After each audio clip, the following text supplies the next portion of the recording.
why you should just try using an f4 lens more often. Right now I have on here the Sony 24-105 f4 with the A7C body. This has been the lens that I've been using for the last few years. It's just so versatile. You can use it for so many different things because it's a 24-105 zoom. And then f4 is not that bad compared to a lot of other lenses. A lot of people are nervous about f4 because it doesn't allow as much light as like a 2.8 or a 1.8 or a 1.4. But for most case scenarios, like an f4 really isn't that bad. I've used this 24-105 f4 for portraits, for events, for landscape photography. I've actually used it for astrophotography.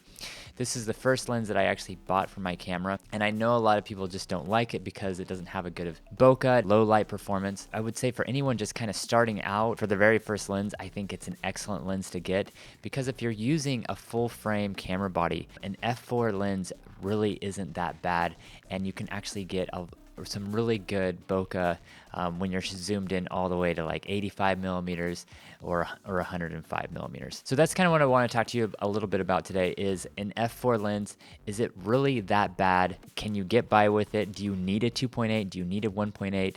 I also shoot on prime lenses. One of my favorite lenses is the 85 millimeter 1.8.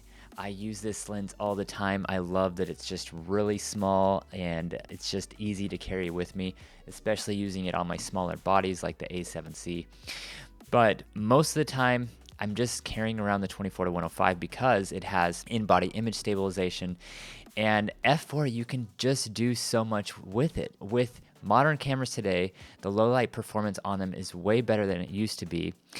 If you're using like a Sony ZV-E1, if you're using any of the Sony cameras, full frame cameras, you're gonna get a lot of really good low light performance. That can translate very well with an f4 lens, because if you have a 2.8, it's only one stop difference. Sure, you're gonna get a little bit better bokeh, but it's not a huge difference. Now, a 1.4 to an f2.8 is quite a bigger difference, because a 1.4 is actually two stops different than a 2.8, because you go from f1.4 to f2 and then f2.8. But just from an f2.8 to f4, it's not that big of a range. And most people that are shooting weddings or events or a lot of other things, they're just shooting with a zoom lens like a 2.8. So they're using like a 28 to 70 or a 24 to 70 2.8. Those lenses are just a lot more expensive. They're a lot heavier to lug around. What you can get with an f4 in a lot of cases is almost as good as a 2.8. All right, so first off, let's just look at the size of the f4 lens. I'm not sure if you're gonna be able to see it that well, but that's what an f4 lens looks like. So here's my 85 millimeter 1.8. You see the two lenses. There's not a huge difference, but there's definitely a difference. And then I'm gonna compare this with three different lenses now. This is f4. This is 1.4, and this is 1.8. An f1.8 is actually like two stops different, so you're going to get a whole lot more low light performance with a 1.8. So if you're doing an event or something like that, like a 1.8 lens is really good for anything you're doing in low light, but you can get by with an f4, and it's not the end of the world. Noise performance with these new camera bodies isn't that bad, so I would consider using an f4 for low light conditions. Now, what about for portraits or events, if you're doing anything with people in them? So I actually shot a wedding not too long ago with this f4 lens, and I found that if you're zoomed in from about 50 to 105, that's where you're gonna get some really good bokeh performance. A lot of people will use like a 1.8 or a 2.8 to kind of just obliterate the background, and I don't completely like that, because when you do that, you don't get an idea of the location or the environment. And a lot of times when you're shooting weddings, you want to kind of share the environment a little bit in the background of the photo, and you can do this with an f4 lens. I mean, you can do this with any lens, because you can stop it down to f4. For most people, like, having part of the environment in their photo is important, unless you're like at a really terrible place and you want to get as little of the background as possible. Then that's where a 1.4 or 1.8 lens really shines. But a lot of times I'll just bring this 24-105 to like a wedding or like just like a really pretty location, and you can kind of keep that background in focus, and at the same time you get so much more in focus with the people that are in the shot. Now if you have two people in the shot, if you have a couple in the shot, you don't want to stop down to f2.8 or 1.8. You can do it, but you're just not going to get both of them in focus very well. You might just get a glimpse of their eyes in focus, but shooting with like a 1.8 lens, you're going to increase errors. You're going to get more shots out of focus. And with an f4 lens, you're getting more in focus. So for the most part, it's just like a better lens to have with you to ensure that you're going to have more shots in focus. So I'm just going to show you an example of portraits that I've shot with this f4 lens and how it compares to these other lenses like a 1.4 or 1.8. All right, so here's one shot I'm starting off with. This is an 85mm 1.8. As you can see, the background's completely obliterated. You can't really tell what's going on. This is shot with the same lens, an 85mm 1.8. Now I'm stepping further away, so it's a lot easier to get a clean shot and to kind of show some of the background. So you can actually do this with a 1.8 lens. So here's an example. This is shot at 105 millimeters at f4. And as you can see, the couple's in really good focus. But as you can see here, the background is pretty well blurred. You're keeping the environment in the photo, and that's what I like about this lens. So it's not completely obliterated like if I was shooting it with a different lens. Here's another example of a couple walking. And the thing is, because I'm shooting it at f4, they're both in focus, and then you can see the background is very well just kind of blurred, and I like the rendering with this f4 lens. Okay, here's another shot. This is shot at 92 millimeters, so not quite 105, and just look at the background. I mean, you can't really tell where they're at, what's going on in the background, because it's shot at 105 millimeters. And this is an example of where you don't really need a 2.8 when you're getting this close. If you're shooting at 105 millimeters, like this is gonna just blur the background anyways. And that's the thing, 2.8 isn't that big a difference from f4. It's only one stop difference, whereas 1.8 is almost, it's more than two stops. So that's why I would say if you're going to shoot with a 2.8 versus an f4, like you're not going to notice a huge difference. Now, so here's the problem with shooting at 1.4. So in this photo I shot with a 24mm 1.4.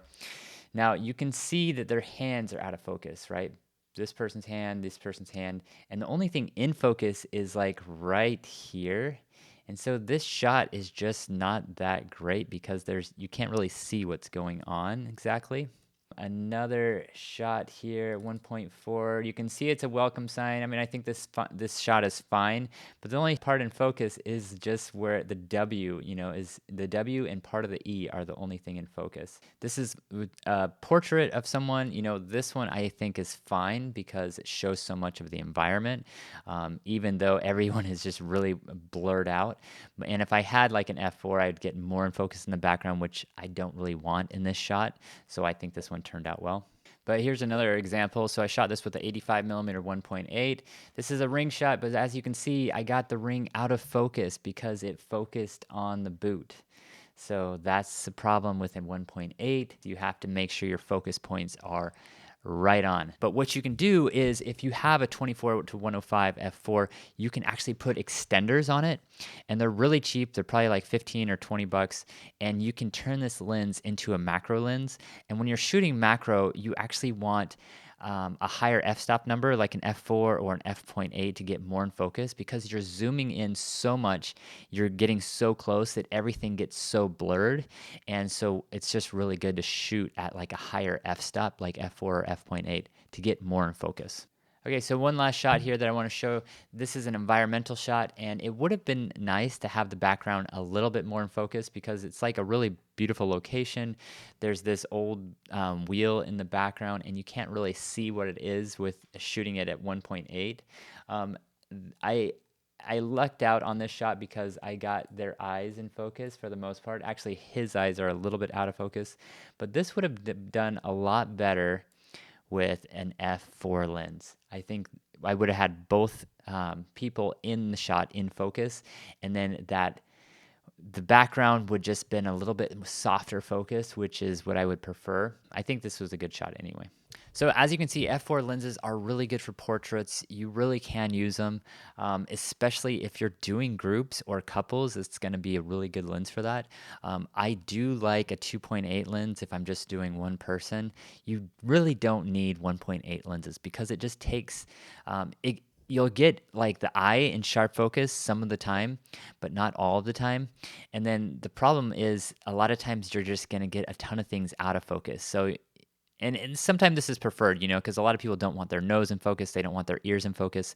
So you'll get the eye in focus in some parts of the face, the lips, but you just get the rest of the face like out of focus, the rest of the body out of focus. And so that's why I kind of prefer like either a 2.8 or an f4 for photographing couples. And I think an f4 just does a really good job, especially for couples. And I think it's a great lens for just shooting people on their own as well.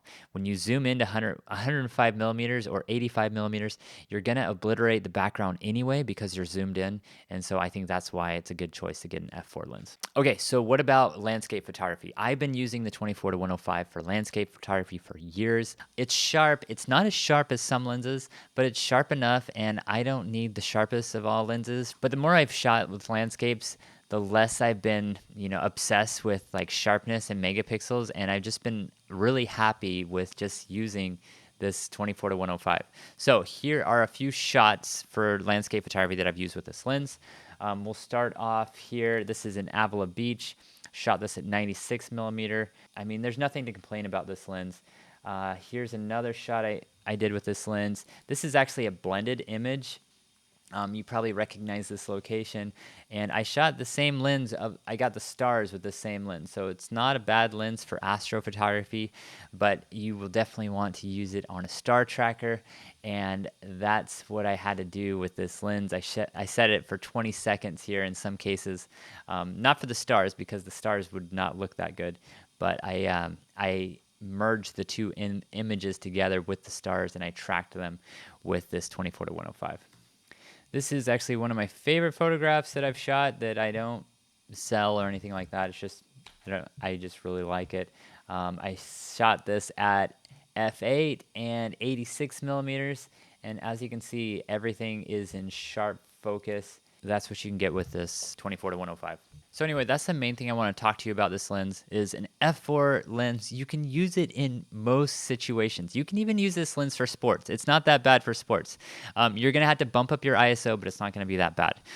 It's great for portraits, as I've shown you earlier. It's great for landscapes. You can get really good bokeh performance if you're zoomed into 85 millimeter or 105 millimeter. It's not that bad compared to your alternatives.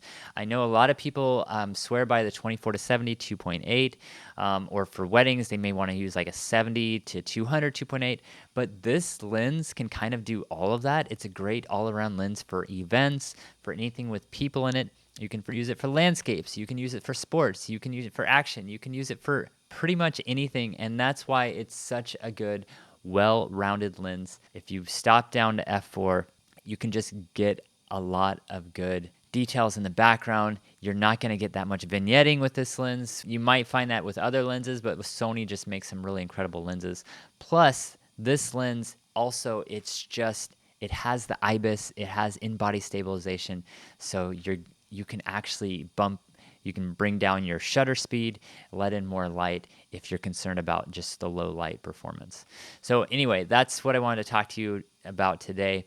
I hope I convince you a little bit more into thinking about or considering an f4 lens, because f4 is really not that bad.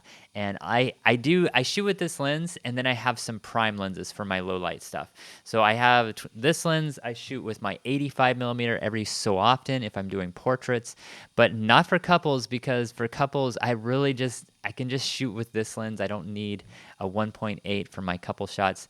And then I also shoot with the Sony 24mm 1.4 or the 20mm 1.8 if I just need a wide angle shot that's in a darker environment. So if I'm going to a low light event, if I'm going outside at night, I can just bring one of these lenses to have as a backup if I need to get those low light shots. Now, the other problem that you're going to have with an f2.8 or a 1.8 lens is a lot of times you have to be thinking more on the fly about getting people in focus. Say you go from you're taking photos of one person, like at a wedding, you're focusing on the bride and groom, and then you focus on them hugging somebody or like something else where there's multiple people in it. Well, if you're shooting at 1.8 or 2.8, those other people are going to be out of focus. But if you're shooting with this lens at f4, you're gonna get a whole lot more in focus, and so that's why I just kind of gravitate to this lens. I know it's not best in low light, but for the most part, it's a really good lens, and I think that it's a good lens as your first lens, or if you're just getting started, or if you just want like one lens that's gonna pretty much do everything. So leave your comments below.